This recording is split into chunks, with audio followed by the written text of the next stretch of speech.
Assalamualaikum warahmatullahi wabarakatuh. Halo, apa kabar?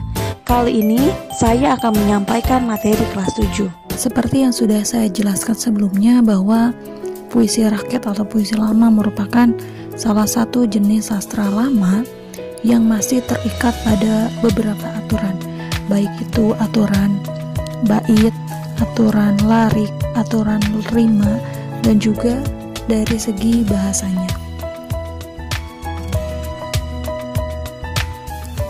Struktur yang ada di dalam puisi lama atau puisi rakyat sebenarnya hampir sama atau memang sama dengan ciri-ciri puisi rakyat atau puisi lama. Tapi ini lebih dispesifikkan lagi bahwa ada perbedaan antara pantun, gurindam, dan syair. Kita mulai dari pantun. Struktur pantun ada 4. Yang pertama terdiri atas 1 bait. Bait adalah kumpulan baris. Baris berkumpul menjadi bait. Itu adalah bait. Hanya ada 1 bait saja, di mana dalam 1 bait itu terdapat 4 baris atau 4 larik. Jadi itulah kenapa pantun itu selalu ada 4 baris, karena memang syaratnya seperti itu. Hanya 1 bait dan 1 baitnya terdiri atas 4 baris. Nah, baris 1 dan 2 itu disebut dengan sampiran. Baris 3 dan 4 disebut dengan isi. Sampiran itu seperti halnya cangkangnya, sedangkan 3 dan 4 adalah isinya. Perhatikan pada contoh pantun di sebelahnya. Ambillah kapas menjadi benang, ambillah benang menjadi kain. Kalau kamu ingin dikenang, berbuat baiklah dengan orang lain. Nah, lihat, ini baris 1 dan 2 itu disebut dengan sampiran, ini masih cangkangnya. Sedangkan isinya, isi ini berarti kandungan dari si pantun sendiri. Biasanya pantun itu kan berisi nasihat. Nah, ini adalah nasihat atau pesan yang ingin disampaikannya. Ini terdapat pada baris ke-3 dan juga ke-4. Nah, jadi pesannya apa? Kalau kamu ingin dikenang, berbuat baiklah dengan orang lain. Maka kesimpulannya adalah berbuat baiklah kepada sesama, kepada orang lain, supaya kamu dikenang oleh orang lain. Nah, karena biasanya orang lain hanya mengenang apa yang terbaik, apa yang hal baik yang kita lakukan. Yang kedua adalah struktur gurindam. Nah, gurindam ini agak sedikit berbeda dengan pantun, karena gurindam itu hanya terdiri atas 1 bait juga, hanya saja 1 bait terdapat 2 baris. Kalau pantun itu 4, maka gurindam hanya 2. Tapi biasanya gurindam ini memiliki satu tema yang sama, sehingga gurindam-gurindam ini disatukan. Nah, baik itu gurindam maupun pantun, ini tidak memiliki judul, tanpa judul. Jadi nggak tahu judulnya apa, memang tanpa judul. Nah, baris 1 itu disebut dengan masalahnya, baris kedua disebut dengan isinya. Perhatikan contoh gurindam sebelahnya. Apabila kelakuan baik berbudi, hidup menjadi indah, tak akan merugi. Jagalah hati, jagalah lisan, agar kau tidak hidup dalam penyesalan. Lihat, ini ada 2 gurindam. Ini bukan 1 gurindam ya, ini ada 2 gurindam. 1 gurindamnya itu hanya 2 baris, jadi ini ada 2 gurindam. Baris pertama adalah masalahnya. Masalahnya apa nih? Pertama, apabila kelakuan baik berbudi, itu adalah permasalahannya. Jawabannya adalah hidup menjadi indah, tak akan merugi. Jadi kalau kamu berbuat baik, memiliki budi yang baik, maka hidup itu menjadi indah dan gak ada ruginya. Yang kedua juga sama, jagalah hati, jagalah lisan. Kalau kita menjaga hati, kalau kita menjaga lisan,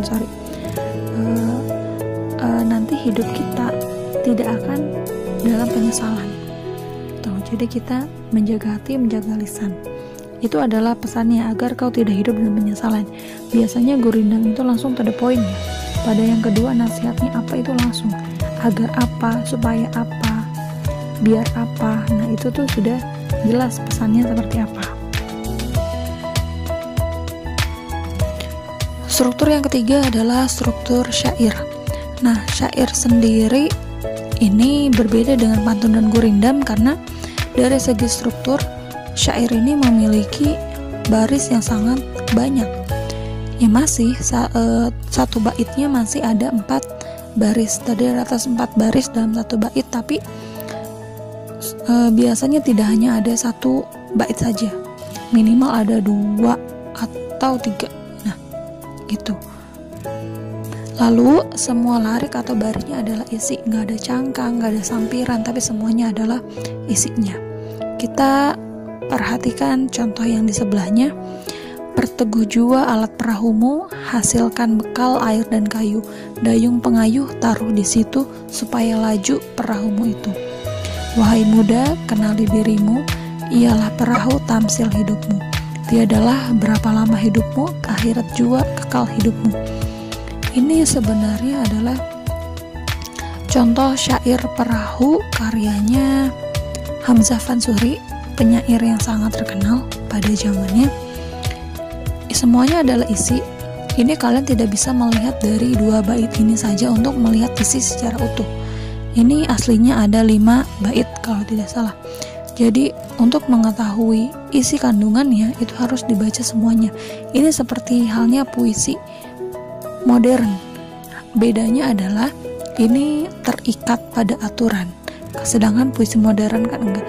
Nah, puisi modern dengan puisi lama yang ini kan bagian syair kita harus tahu, kita harus baca semuanya supaya kita tahu kandungannya apa. Semuanya isi, tapi akan ada inti atau isi dari keseluruhan atau simpulan dari keseluruhannya, dan itu harus dibaca secara menyeluruh. Tidak bisa kita baca sepotong-sepotong sehingga tahu artinya, enggak.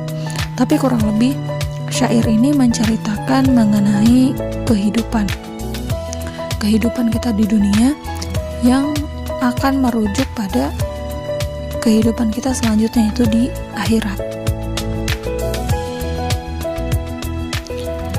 Baik, kita akan memasuki penjelasan selanjutnya mengenai kaidah kebahasaan puisi rakyat.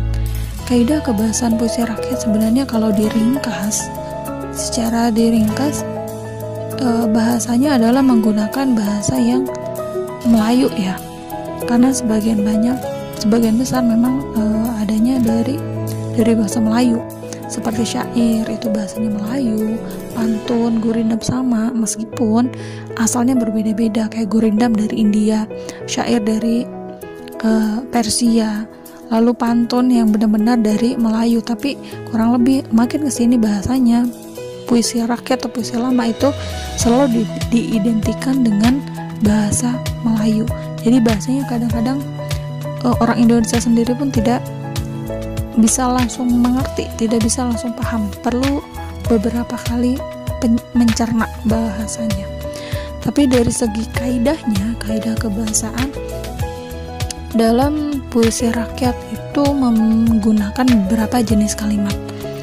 Kita bahas satu persatu. Mulai dari kalimat perintah. Kalimat perintah adalah kalimat yang berisi atau bermaksud memberi perintah atau suruhan. Ketika kita menyuruh, ketika kita memberikan perintah, maka itu adalah kalimat perintah. Contohnya adalah buanglah sampah pada tempatnya. Ini adalah perintah. Perintah kita untuk membuang sampah selalu pada tempatnya. Biasanya ditandai dengan partikel lah, ada lah di belakang. Jadi buanglah, datanglah, simpanlah, itu adalah perintah.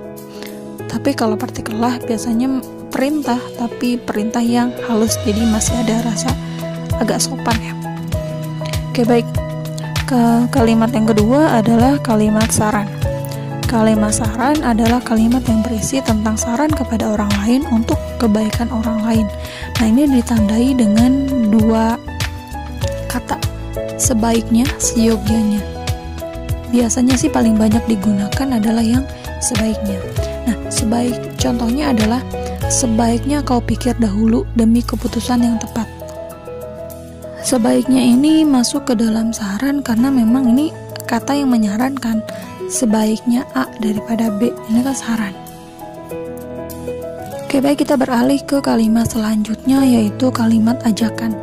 Kalimat ajakan adalah kalimat yang berisi ajakan atau mengajak kepada orang lain untuk melakukan suatu perbuatan tertentu. Nah, biasanya ditandai dengan 2 kata, ayo dan mari. Kita kan kalau ngajak, kalau bahasa tidak bakunya biasanya yuk atau hayu. Nah, kalau dalam puisi rakyat atau puisi lama ini menggunakan kata ayo atau mari. Marilah kita jaga agar lestari. Nah, kata mari ini merupakan salah satu kata ajakan. Maka kalimat ajakannya marilah kita jaga agar lestari. Nah, selanjutnya adalah kalimat seru. Kalimat seru adalah kalimat yang mengungkapkan rasa hati seperti kagum, heran, senang, dan sedih. Nah, biasanya ditandai dengan beberapa kata. Alangkah, betapa, dan bukan main. Contohnya, alangkah indahnya alam Indonesia ini. Wahai pemuda Indonesia, teruslah berjuang melestarikan budaya kita. Itu adalah kalimat seru-seruan. Jadi biasanya kalau seruan itu seperti spontanitas juga ya. Terakhir adalah kalimat larangan. Nah, kalimat larangan adalah kalimat yang berisi larangan agar orang lain tidak melakukan kegiatan atau tidak melakukan sesuatu. Biasanya ditandai dengan kata jangan. Ini yang paling banyak digunakan, jangan dan juga hindari. Janganlah berprasangka buruk kepada sesama. Nah, jangan itu adalah kata larangan. Jadi kalau misalkan ada kata jangan, oh berarti itu masuk ke dalam kalimat yang jenis kalimat larangan. Selanjutnya kita beralih ke jenis-jenis kata penghubung. Kata penghubung kalau dalam istilah bahasa Indonesia adalah konjungsi. Nah, kata penghubung yang digunakan dalam puisi rakyat ini ada beberapa. Yang paling banyak ditemukan adalah kalimat kata penghubung tujuan, juga kata penghubung yang sebab. Oke, kita mari lihat. Kata penghubung tujuan merupakan kata penghubung modalitas yang menjelaskan maksud dan tujuan suatu acara atau tindakan. Ada kata supaya, untuk, agar, guna. Nah, dari tadi kan ada supaya masuk surga, atau untuk kebaikan kelak, agar dikenang. Yang kedua adalah kata penghubung sebab atau kausal, menjelaskan bahwa suatu peristiwa atau tindakan terjadi atas sebab tertentu, ditandai dengan kata sebab itu, karena, oleh karena itu. Nah, ini biasanya banyak digunakan dalam puisi rakyat, syair banyak menggunakan ini. Selanjutnya adalah kata penghubung akibat. Kalau ada sebab pasti ada akibatnya. Konjungsi yang menggambarkan suatu peristiwa atau tindakan terjadi atas sebab peristiwa lain. Konjungsi yang dipakai adalah sehingga, sampai, akibatnya. Nih, karena A sehingga B. Nah, itu adalah kausalitas, sebab akibat. Yang terakhir adalah kata penghubung syarat. Konjungsi syarat yang menjelaskan suatu hal bisa terpenuhi apabila syarat yang dipenuhi atau dijalankan. Penghubung syarat itu kata-katanya ditandai dengan kata jika, jikalau, apabila, asalkan, kalau, bila mana. Kenapa ini menjadi kata penghubung syarat? Karena contoh kalimatnya seperti ini.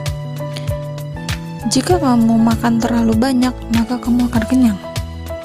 Nah, ada syaratnya jika, kalau. Nah, ini sama sebenarnya seperti kausalitas, sebab akibat, tapi ini lebih ke nggak usah ada akibat nggak apa-apa, tapi ada penyebabnya, syaratnya. Jikalau kamu ingin pintar, maka belajarlah. Apabila kamu hati-hati, maka kamu akan berhasil, misalkan. Nah, jadi kata mau syarat itu mirip dengan kausalitas, tapi ini hanya dalam satu kalimat, bukan dua kalimat.